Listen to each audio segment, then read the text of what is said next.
Welcome to the Sim Racing Den. As the title suggests, you may have clicked on this video because you're either considering getting into sim racing, planning to upgrade your current setup, or maybe know nothing about it but are curious. This video will summarize some important things before diving in and purchasing your hardware. So why should you listen to me? Well, listen, I'm not an expert by any means, but I have dedicated a lot of my time to sim racing over the last 4 years, building my personal setup, researching and keeping up to date with the latest sim racing games, and testing different hardware and accessories on the market. I also struggled when I started out, unsure of what route to go. I've used both console or PC, I've tried different display options, struggled with what cockpit would be best to begin with, or what hardware ecosystem to build out my setup with. If I were to start all over again, I would consider some different things that I'll share with you. I'd say I've learned a lot along the way and made some mistakes too that ended up costing me more in the long run. And hopefully this video will help you avoid some of those mistakes, and in some way, if you're just unsure or overwhelmed with where to start or what things to even consider, this may serve as a helpful guide or checklist. Of course, this won't be a buyer's guide telling you what products are best to buy, but simply the things to consider before doing your research and purchasing. I realize budget will play a big part, but ultimately what you want to get out of the hobby and how to maximize your budget regardless of how much you want to spend. This video will be on the longer side, so sit back, relax, grab a drink or snack and enjoy. First, let me discuss the 5 categories that I'll cover here. Number 1, PC or console. This is one of the first decisions you'll likely need to make and will dictate some of your hardware choices. Everything starts here, so I'll discuss some pros and cons of each. Number 2, wheelbase and manufacturer ecosystems. This can be one of the most overwhelming decisions, especially in 2023 with more players in the market now that the number of options has increased. So I'll break down some of the key brands and discuss cross-compatibility as well as belt-driven wheelbases versus direct drive ones. Number 3, pedals. These are often overlooked but are just as important as the wheel itself. Pedals directly affect your performance and ultimately your enjoyment of the hobby. There are also several different types of pedal technology precisely when it comes to the most critical pedal, the brake. Number 4, cockpits and mounting, the foundation to which everything is mounted to. There are many options here and things to consider, and I'll discuss some thoughts I have around future-proofing yourself. The cockpit decision should often be considered after deciding on the wheelbase and pedals to ensure it's suitable for your desired equipment. I'll discuss several scenarios here to consider. Number 5, displays. Lastly, but equally important, I will help you consider some essential questions when choosing a display, like a gaming monitor or TV, triple versus single screen, what refresh rate is best, flat, curved, or ultra-wide, and also discuss stands and mounting options to consider. One of the very first decisions you'll likely need to make when it comes to starting sim racing is how you plan to play the games themselves, and thus will also determine what equipment will be compatible. Several factors will likely influence this decision, one being budget obviously, and 2 being whether you already own a gaming PC or an Xbox or PlayStation console. Some context for you first. When I first started sim racing, I did not own a PC at the time. I only had a Mac at home for productivity stuff, but I did own an Xbox Series X. I wasn't sure how deep at the time I planned to go into this hobby, and also didn't fully understand the differences between using a console versus a PC for the purpose of sim racing. I can tell you it wasn't long before I switched to a gaming PC, and there are a few reasons why. The first thing to note is that using a console will likely limit what racing titles you can play. For example, games like iRacing are only available on PC. If this is a title you're interested in for its extensive online capabilities, then you won't be able to play this on an Xbox or PlayStation. However, there are several titles that are supported on both console and PC, for example like F1 2022, Assetto Corsa, and even ACC.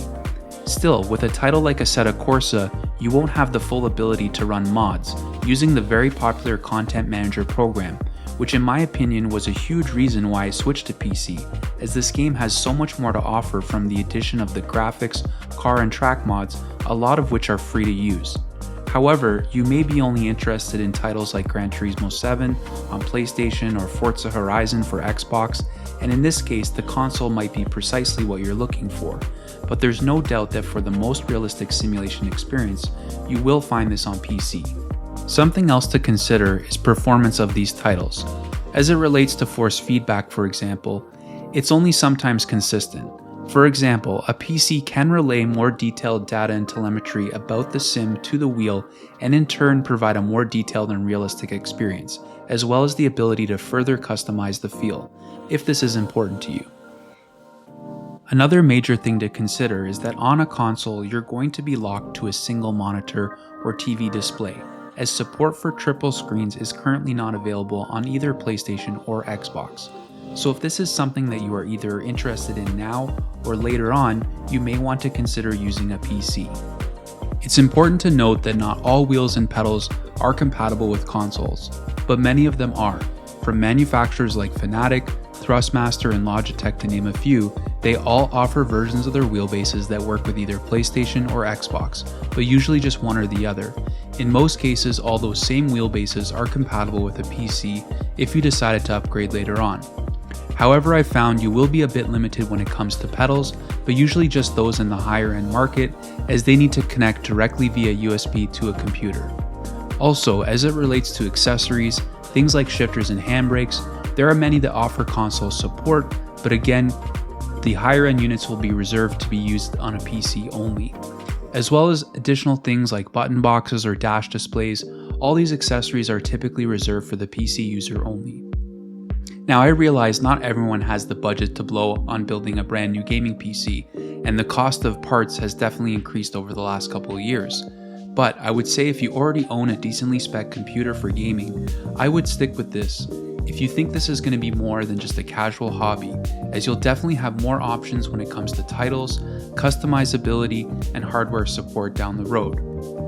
Now that being said, this doesn't mean you're going to have less fun using a console. A lot of fun can be had with reliable equipment and one of the latest gen consoles, but it's best to decide what you want to get out of the hobby in the long run.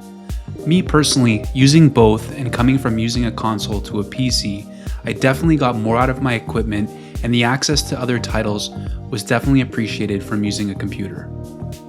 Now there are several things to consider when it comes to selecting a wheelbase, and the various manufacturer ecosystems of steering wheels available to you may be a bit confusing, but I'm going to try to break it down as simple as possible for you. At the entry level, you're typically going to find belt-driven wheels. These use a belt and a motor essentially to simulate the steering effects and force feedback. Some are better than others at doing this and can provide a little more detail. The detail is critical to understand how your vehicle is reacting, things like understeer or oversteer, or the surface of the track itself. However, for the best experience, a direct drive wheel is going to give you a much more realistic feeling and that additional detail. If your budget can afford it, I would definitely recommend looking at a direct drive wheel. You're certainly not going to regret it. The market now has many great affordable options from companies like Fanatec, Logitech, Thrustmaster, and Mazda Racing, just to name a few. But here's where it gets a bit more complicated. As within these direct drive wheels, you have different peak levels of torque, which is measured in Newton meters. This ultimately affects the strength of the forces the wheel can replicate.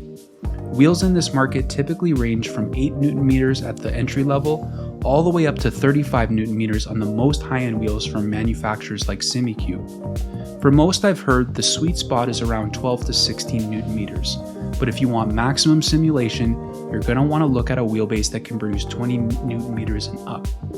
I personally went with a Fanatec DD1 with a peak torque output of 20 Newton meters, as I wanted to have the most realistic experience as possible. My best advice is to buy the best your budget can afford, or wait and save a bit if you feel like you're someone who's going to enjoy sim racing for the long run and you want to get the most out of it. It likely won't be long before you wish to upgrade if you start with a belt-driven wheel. So my best recommendation is to potentially future-proof yourself a bit here. That doesn't mean you need to rush out right away and buy a SimiCube Pro wheelbase, as you can have just as much fun on belt-driven wheelbases too, but you will be missing out on some additional features and a more realistic driving experience if that's what you're after. Something essential to consider when selecting a wheelbase, obviously outside of if you're using a console or PC, is what steering wheels will be compatible, which is critical because many manufacturers only offer support for specific wheel rims. In the case of, say, Thrustmaster or Logitech, you'll typically be limited in most cases to the wheels that come with the bases or ones that they sell. Fanatec, on the other hand, has a vast number of rims or hubs that you can then mount different wheel rims to, but will always require that you have one of their podium hubs or universal hubs as the starting point. Still, you can purchase higher-end wheels that connect through USB and use them with your Fanatec wheelbase via that hub. This is an excellent option if you want several different wheels for different cars or games. This works the same way with SimiCube, but in their case they also have wireless support for third-party wheels to eliminate the USB cord. Newer players in this market, like Asetek Sim Sports, have their wheels but also offer hubs that allow you to connect other compatible wheels, and they say they're working on future deals with third-party wheel companies. If owning multiple wheels is something you want, consider the ecosystem of the wheelbase that you're buying first and what wheels are supported. Next up is pedals, and often overlooked, but this can affect the experience and your performance sometimes more than the wheelbase. So I recommend potentially investing more of your budget here for significant benefits, because being accurate on the brakes and throttle can make a difference in your lap times. So here are some things to consider. Again, compatibility and budget will obviously be your first consideration. And remember, not all pedals are compatible with consoles. Typically, those pedals that are included with wheelbases that have console support are in turn going to work with your PlayStation or Xbox. And those pedals typically attach directly to the wheelbase itself. Fanatec, for example, with their Club Sport V3 pedals, can connect directly to their wheelbases or a PC directly, meaning they're compatible with both console or PC depending on how you connect them. But Huysenfeld pedals, for example, are only compatible with PC and require a dedicated USB connection to the computer. Now, there are a few different categories for pedals, so let's review. The first is what I would call high-end pedals. Typically, you're going to see much more mechanical and a robust build quality here to handle some pretty high braking forces that are close to what you'd see in a real-life race car. You tend to find pedals in this category with hydraulic dampers installed at the very top of that budget range. When hydraulic damping is executed right, it can feel amazing. Hydraulic compression is something that elastomer and rubber dampers and other pedal sets can't reproduce. The second type is prevalent in many mid to high-end tier pedals, which are load cells, also known as forced transducers. Unlike a potentiometer, which is found on more entry-level pedal sets, you can put much higher loads through a load cell, measuring the force as an electrical signal that is then amplified by the pedal electronic board. Now, at the entry level, most pedal sets that come with entry-level wheels utilize a potentiometer that produces an analog voltage proportional to a displacement. They're used in virtually all gaming input devices like joysticks and gamepad analog sticks, except for some higher-end devices. Now, I know this may sound overwhelming if you're new to this. Still, the critical thing to remember is that often spending more on pedals will result in better build quality and more accuracy when it comes to throttle, but specifically to the brake, as this is the most critical pedal in sim racing and in real life. If you can stretch your budget, I would look for a set with at least load cells, as this will give you more accurate control and produce a more realistic brake feel through rubber dampers. Many groups in this category will also come with extra dampers and springs to tailor the pedals to your liking, whereas entry-level sets, you're often stuck with what comes out of the box for a one-size-fits-all. I can't stress enough that pedals do make a big difference. Better brake control and the ability to trail brake into a corner more precisely and then control the exit throttle more accurately will positively impact your lap times. I can speak from experience using different pedal sets over the years, so don't skimp on this category.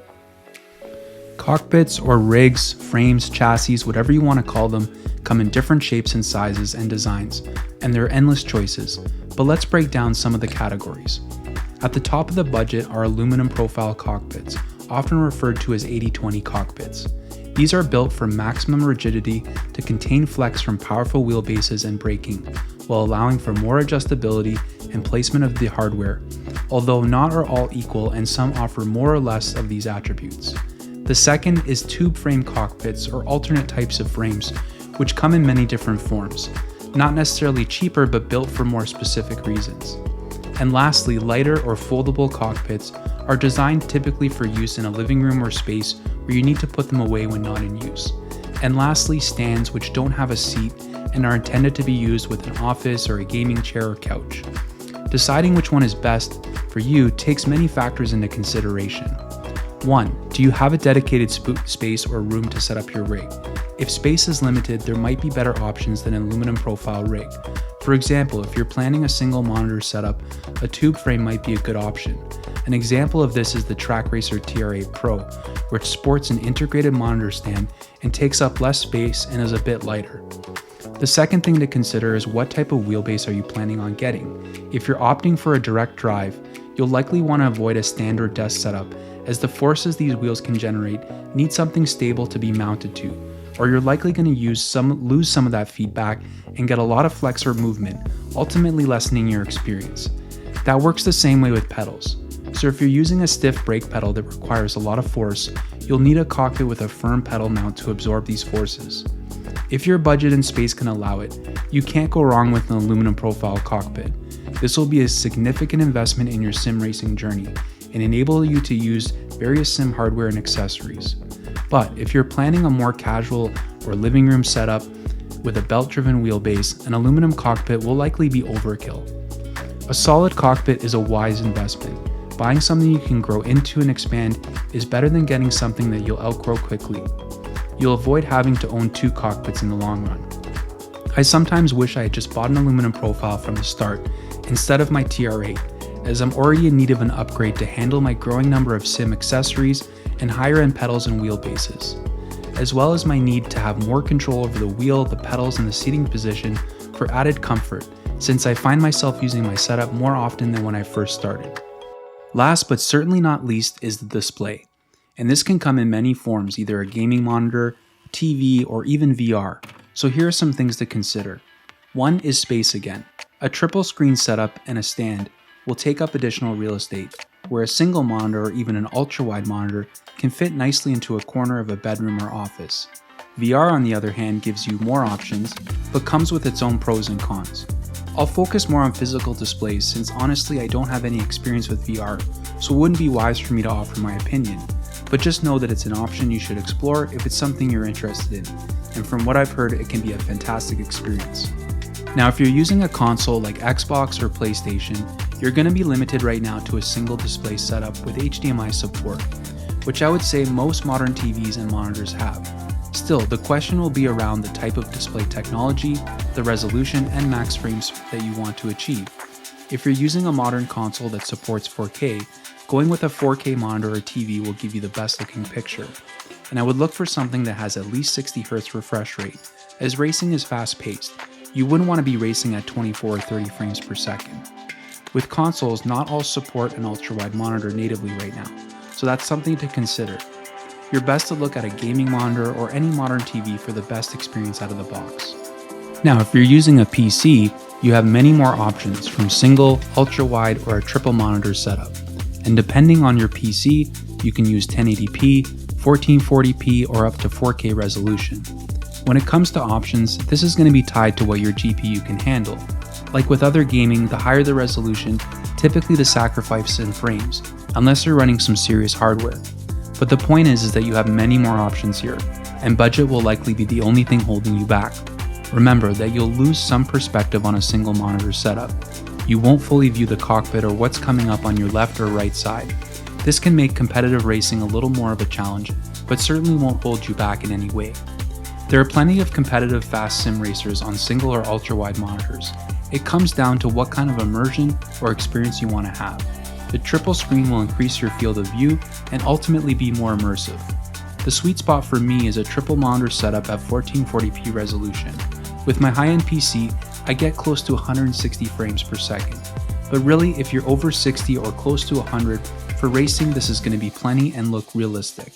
One piece of advice maybe would be to start with one monitor if your budget is limited. You could always add two more down the road to achieve that triple screen setup, provided they're the same monitor, as it's not advised to mix and match. Or start with an ultra-wide for some extra screen real estate. You won't be missing out on much and it's still a great experience. If budget is not an issue at all, you could always look at higher end gaming monitors in 4K or even 3 OLED TVs if you want to go crazy. The options are essentially endless here, but a few extra things to consider around displays. Think about how you're mounting it first before buying something. Does your cockpit of choice come with a dedicated monitor stand? and check what VISA mount size it supports to make sure your monitor or TV will fit and is compatible. If you're using a standalone monitor stand, make sure it supports the screen size you want. I prefer a separate monitor stand as it allows for more independent adjustments outside of the cockpit, and you can get some vibration or movement slightly from forces output from the wheelbase or pedals. Consider the height and distance from your eyes. If you're using a TV or display on another surface like a TV stand or desk, you may have heard the term FOV before, and I can tell you that if you care about the best experience, this is not something to take lightly. Getting the right FOV can affect your lap times and immersion. A dedicated monitor stand will allow you to get the screen closer to your eyes and the wheel at the correct height a lot easier. The last thing I should touch on is curved screen versus flat. Really, this is not a huge deal, but curved screens will give you a slight illusion of the car's cockpit surrounding you and increase that immersion, but I wouldn't worry too much about it. This will come down to personal preference. I personally enjoy my curved monitors. It gives the feeling that I'm sitting in a car more, but this may be subjective. So if you're going with a curved monitor, look for something that's 1000R or 1500R curvature. The last thing I want to say about the display is that remember, this is your view of the game, so make sure it's something you're comfortable looking at over long periods of time. You don't need to necessarily worry about having the best 4K monitor. 1440p looks excellent, and the extra frames that you gain are worth more than the different resolutions when it comes to sim racing. So if you don't have a 4090, stick with 1440p. You're not going to be missing out on much. So that covers some of the essential things to consider. There is much more obviously to look into, like shifters, handbrakes, and other accessories, but I think this covers the basics of building a sim racing setup. The rest are a lot easier decisions. Remember, whatever you buy in the end, it's about having fun, and it doesn't mean you need to have the best of the best to do that. Spending more money isn't always going to translate to faster lap times. Practice will do that regardless of what equipment you're using.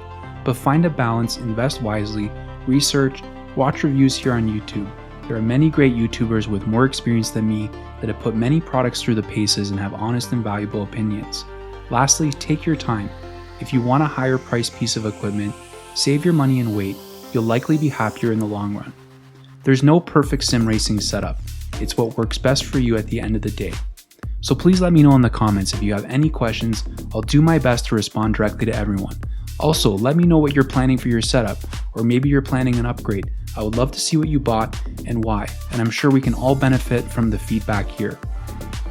I hope you found this video helpful, and if you're considering getting into this hobby and love cars and racing, I don't think you'll regret it. There is much fun to be had in a community full of like-minded people that are extremely passionate and knowledgeable, so I encourage you to reach out and get involved in groups online. Thanks for watching, stay safe, and happy racing.